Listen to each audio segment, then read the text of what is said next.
So, good day mga kaisda. For today's vlog is move it muna tayo. Biyahe tayo bilang isang move it rider. Dito naghihintay na tayo ng first booking natin.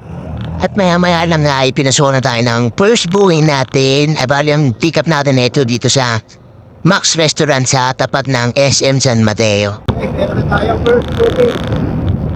Ito, pick up na Max. May tapat ng SM San Mateo.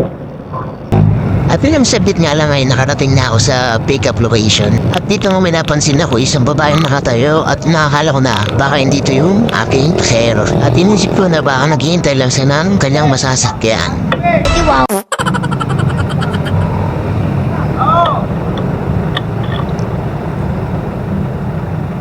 At dito nga nagkakatingin pa kami ni Madam at iniisip ko baka siya yung pasahero ko or hindi. At dito nga nilabas ko na yung helmet para sa pasahero at tamang dingon-dingon na ako at ginaano po yung pasahero ko.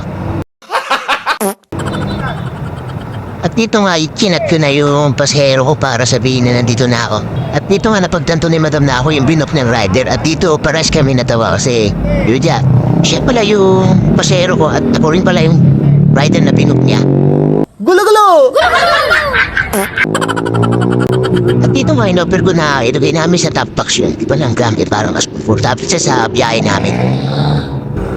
Dito medyo nahirapan si Madam sumakay sa motor at ngayon nga makapit na lang siya para makasakay siya na maayos. At dito nga nagsuggest si Madam na dumaka kami sa Katipunan Extension para mas mabilis yung biyahe namin. At yun nga nakarating na kami ni Madam dito sa drop-off location niya. Dito sa may UP Town Center sa may Katipunan. Dito ay nabot ni Ma'am yung helmet at nabayad na rin siya sa akin. Layo pa pala naigutin natin. Traffic pa.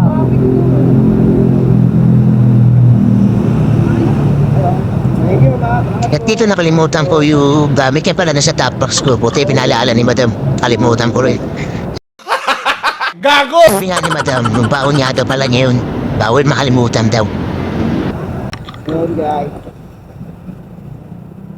Ito lang yung permi ma'am, pero binigay tayo isang daan. May tip na rin tayong 19. Yes. Yan mga kaisda, dapat siguro tayo kasi dito ako sa UP Town Center sa may Katipunan ng booking, napapasok. Siguro gapang tayo para pasukan tayo ng booking. Pero pa Marikina siguro tayo, dito tayo dadaan sa Katipunan Extension. Yun, update na lang ulit guys. So yun nga dito guys, pinasukan na tayo ng pangalawa natin booking habang binabaybay natin ng Katipunan Extension papuntang Tumana. Kali pipick upin natin ng pasahero natin dito sa Tumana tapos ang drop off nito sa Central Hub.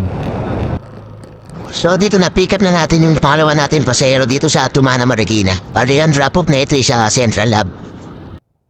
So yun guys, nandito na tayo sa drop off location ng pangalawa natin pasahero.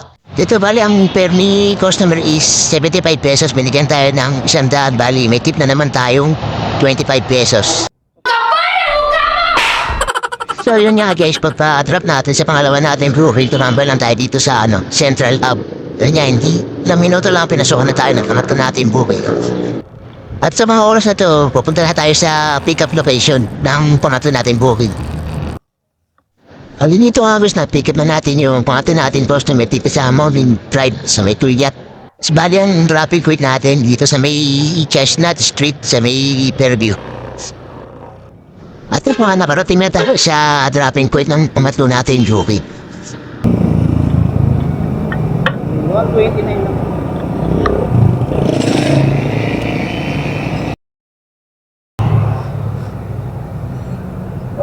Yun guys, na-drop na natin yung pangatlo natin booking dito sa Chestnut. Abang-abang ulit tayo. So yun guys, bali pinasukan na tayo ng pang-apat nating booking.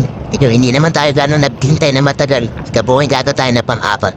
Bali dito, papunta na tayo sa pick-up location ng pang-apat natin na booking.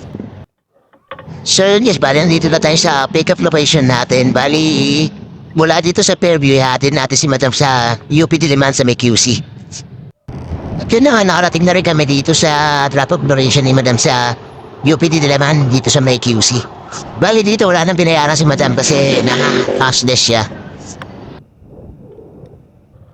Dito nga, bang palabas ako sa UPT naman, hintay na rin ako ng panibagong booking.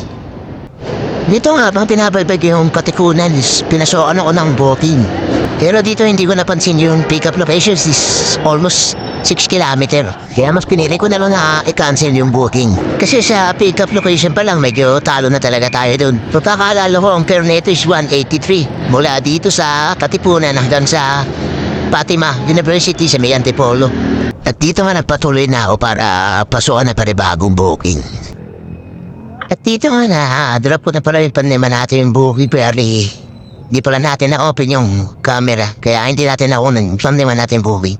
Bali dito hindi na tayo naghintay na ganong katagal. Pinasukan din naman tayo agad. Dito yan si Marikina.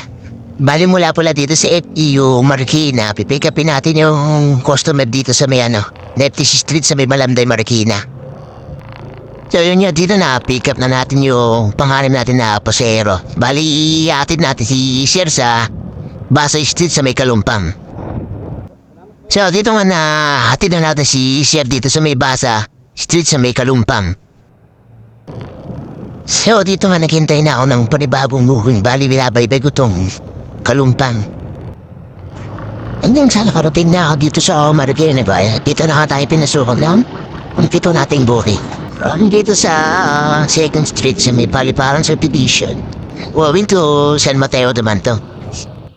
At ito na na-pick up na natin yung pampito natin booking. Papunta San Mateo naman.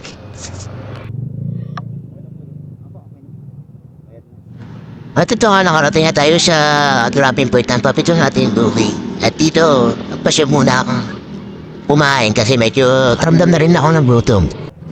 Dito tapos na ako kumain at medyo nagpahinga na ako sa pilit tapos meron na tayong panibagong booking or yung pangwalo nating booking. Bali malapit lang naman ang pick-up location na ito, alis tawid lang na itong kinainan natin. At ilang saglit nga lang nakarating na tayo dito sa pick-up location natin. Bali iniintay na lang natin yung pasahero natin na si Madam. At ito na naisakay na natin si Madam. Bali itadrop natin or ihatid natin si Madam sa Shakey's sa may Hill Fernando sa may Marikina. Dito nga nahihatid na natin si Madam dito sa may Shakey's sa may Hill Fernando. Dito sa may Marikina. Dalila sa bitna ng pinasukan na tayo ng pangsyam natin guming. Bali, ang pick up na ito dito sa may Alicante Tower, dito sa may Markinton, Marikina. At dito nga pagsakay ni Sir, hindi ka na kaming tumumba. Di ko alam kung bakit bigla na lang nawalan ng balance yung motor. Siguro sa pagbiglam yung ni Sir sa left side namin kaya bigla nawalan ng balance yung motor. Buti na natin kasi po yung hawak ng manubela at yung tukot ng pako. By the way, bali, hatid na natin yung pasahero natin sa destinasyon niya. Bali, hatid natin yung pasahero natin sa Katipunan Street sa may Concepcion 2, Marikina City. At sa di kalayuan naman ay nakarating na kami dito sa drop-off location ni Sir. Dito naman naghahanap na ako ng matatambayan at tamang pahinga muna siguro kasi sobrang init din. Siguro ang oras dito alas 3 pasado na rin pero sobrang init na rin. Sa mga oras dito may nakakwentuhan tayong joyride rider dito tapang kwentuhan na kami ni Paps habang naghihintay ng booking. Bali nung nagtapon na ng booking si Paps at umalis na siya, bali dito nagpasya na akong umuwi. Bali ang kinita ko pala dito mula alas 9 ng umaga hanggang alas 3 is 700 plus din at bali siya na booking yun. Pero pa yung mga tip na binibigay ng mga pasahero natin. Hanggang dito na siguro yung vlog natin bilang isang Mobit rider. Abang na lang ulit sa mga video natin bilang isang delivery rider o NC taxi.